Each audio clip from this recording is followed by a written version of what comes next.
All right, so, I mean, everyone creating a YouTube channel, the first thing that they want to do is how to make money.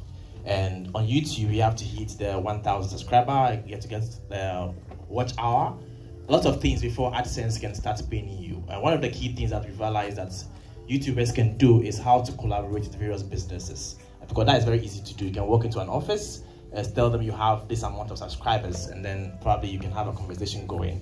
I would want my first question to be, how should YouTubers position themselves to foster some of this collaboration with businesses here in Ghana? I will start with Ivy, since you are doing the year of return. So with respect to collaborating with businesses, you have to approach them in a professional way, because I think one of the things that a lot of young Ghanaians do is they don't consider the fact that when you're reaching out for a brand collaboration, that it's a business and it's not your friend you're reaching out to. Because sometimes people will send a DM to the Instagram pages, whether it's send a message like they're sending a WhatsApp to one of their buddies, and that's not how you approach it. First of all, look at the brand and see, does this brand fall in line with what you're doing? Is there a connection? What is the mutual benefit? It's not only about you to go on and say, well, I want you to do A, B, C, and D. Well, what are you offering them in exchange? It has to be mutually beneficial. And sometimes what you have to offer may not necessarily be because you have a lot of subscribers, because I probably have the least subscribers on this panel on my YouTube channel. I have about 22,000 subscribers, but I have a good return on investment when people invest in collaborating with me, because people know that they get factual information. A lot of people know that I'm not doing fluff. So I get people who know they're going to get a return on their investment. So I think you have to also know, what is your strength? What do you bring to the table? And make sure you communicate that to whoever it is that you're approaching. Because if you don't, then what's the point? They're not going to even respond to you, because people get messages every single day. As we heard earlier, Kenny doesn't even respond to DMs on his Instagram. And there's a reason for that, because you get bombarded with a lot of things, and you want to make sure that you get people who are serious. To Sheldon, I think we've seen this couple of days, you've collaborated with a lot of brands. How have you been able to position yourself to win some of those contracts? With my platform, I had to, the basic underlying factor here is for you to, create or establish a dedicated audience, because that is what you are eventually going to monetize. So I've always had conversation with content creators, and I always tell them, the point of this is not it's not to get money on a go. Like you start, you are supposed to make money, you are supposed to do this, you are supposed to do that, you are supposed to make the $1,000 or the $2,000. You are supposed to build a dedicated audience, and that is what you are going to monetize eventually. So you have to build. It's like as Gary Vee once said, getting that kind of audience and eventually monetizing is like in boxing, how you throw a jab. So you jab, then you throw a hook. So you have to bait in people, you have to establish the audience. And in return, when you have their attention, you can start by selling the eyeballs to the brand. With me, I have never had a business manager or someone to position my brand to the brands until recently.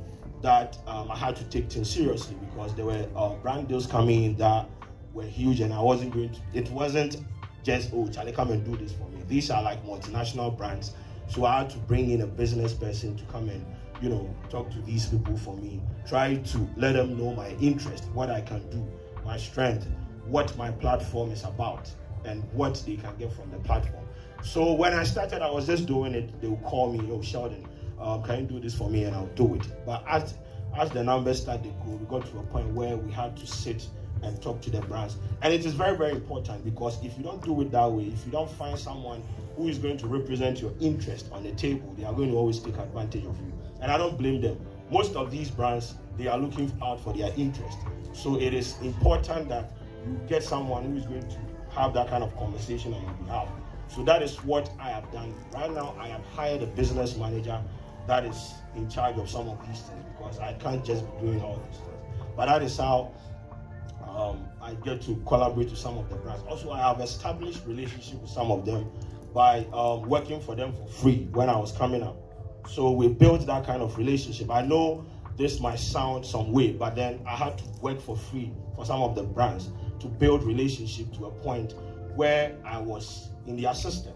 So anytime they need an influencer for a gig, it is Kwadwo Sheldon that they come to. I know a lot of you want to, when you start, you want to make money, you feel like I know I have had conversation where I said you can take advantage of a creator, but at some point you need to do some things for free, and that is what is going to put your name on the table. That is what is going to put your name in their system. So I did that, built the relationship from scratch. I've worked for some of the big brands in the country for free. I didn't get anything. I was like, let me do it for you, and I put my heart and everything into it. The work that I did for them went viral. They liked it. In subsequent conversations, I didn't even have to be in the meeting. They just sent the brief, and I had to send an invoice. So yeah, that is how I built that kind of relationship. I think it is just a round of applause. And the next moment is in Guinness adverts. Yeah. How did you sell that? All right, so my platform is mainly about dance, as I said earlier. But for a dancer to stand out here in Ghana, you need to be very, very unique. Because there are so many dancers out there, you can mention names, but then I happen to be seated here amongst these big people because I'm unique. So it depends on the kind of content you put out there and how you position yourself for the market. And with social media has saved my life a lot. I used to dance on the streets, freestyling, at the malls, funerals, weddings without getting paid. But because of the passion I had for it, right now, I've been able to come up with AfroZig. AfroZig is a street movement where we groom young dance talent into professionals. I have a foundation, AfroZig Foundation, where we support the less fortunate, the vulnerable. I'm doing a whole lot with dance. And with my page, I make sure whatever I'm sending out there is very, very clear for anybody who's going to come into my DM. So with posting more often, staying consistent, dedicating myself, I just had a DM from Guinness saying, they needed me to be the face of the campaign, Black Shines Brightest. And boom, this is where we find ourselves now. I've been able to be the face of the campaign all across Ghana. I've been able to travel around with my dance, UK, Rwanda, South Africa, around the world just with my dance craft. And I'm here to let people know that if you choose a career, make sure you stand by your decision. Okay. Tonight, their experiences of how they've collaborated with brands. But one of the key things that happens when brands are trying to engage influencers is the cost. And most of the times when you engage clients who are trying to get influencers, they're like, influencers or YouTubers are very expensive because yes, they have the numbers, they have the subscribers. How do you think YouTubers, influencers should really position themselves in terms of costing to attract the brands to come to them? I think first of all, you have to really have a lot of self-belief. If you don't believe in yourself, no one else is going to believe in you. That's just basic. That's how you start. And I think you have to price yourself accordingly as well, because I mean, I just listened to what Kwadwo Sheldon was saying, and I can relate to a lot of what he's saying. For me right now, I have a manager as well, and he kind of helps me in terms of speaking to businesses and them getting to take me seriously. I mean, I don't know about for you, but for me, because I'm a woman, I find that some brands just don't take me seriously, and I have to push a little bit harder. And so sometimes having someone represent me means that I can get to places where I probably couldn't get to before, and I get a little bit more respect because I have someone going ahead of me. And sometimes we have to invest into our businesses in that way, and you have to have a team to help you because you cannot do everything by yourself. You know, in order to grow, you have to invest. And I think that's one of the things that a lot of people miss out on, because they feel like, I'm going to do it all myself so that I can get everything for myself. But it doesn't necessarily work like that, you know. You have to be open, you have to be able to see opportunities before they even come. You have to understand what it is that you're also bringing to the table before the businesses even reach out to you. You have to understand your own self and know that the service that you're providing for them is worth it to them. And I think you have to really position yourself very, very well and have a lot of self-confidence, because you know, when you're a YouTuber or a content creator, it can be hard out there sometimes. It can be very lonely. You can have self-doubt, especially, you know, as we were talking before, comments that come your way they can shatter you like completely. And so without having that confidence in yourself, it's easy to kind of think, okay, let someone else do it because they're probably better qualified than me, when actually that's not the truth. It's about you believing in yourself and letting others see that before they approach you, and knowing how to price yourself and being confident when these businesses approach you, and knowing your self-worth. I think once you have that position, you're pretty much good to go. Okay. I think before this whole YouTube conversations in Ghana, there was Ameyaw Debrah. Everybody in Ghana, I'm sure everybody on this has, taking something from him. As someone said, probably some of us sat study your website for 6 months and decided to copy and paste the same team, everything. I think Sheldon also had the same problem where somebody was trying to do the same thing. You have all the experiences. You've worked with almost every brand, because what's like the experience that you have picked working with various brands as a blogger and maybe now having your own YouTube brand? Well, I think a lot of it has to also do with the ecosystem. I believe when I started, people were just not looking at the digital space or the online space even to begin with. So we had to go through those growing pains of it being seen as a viable platform for people to want to come and now start engaging people in that space.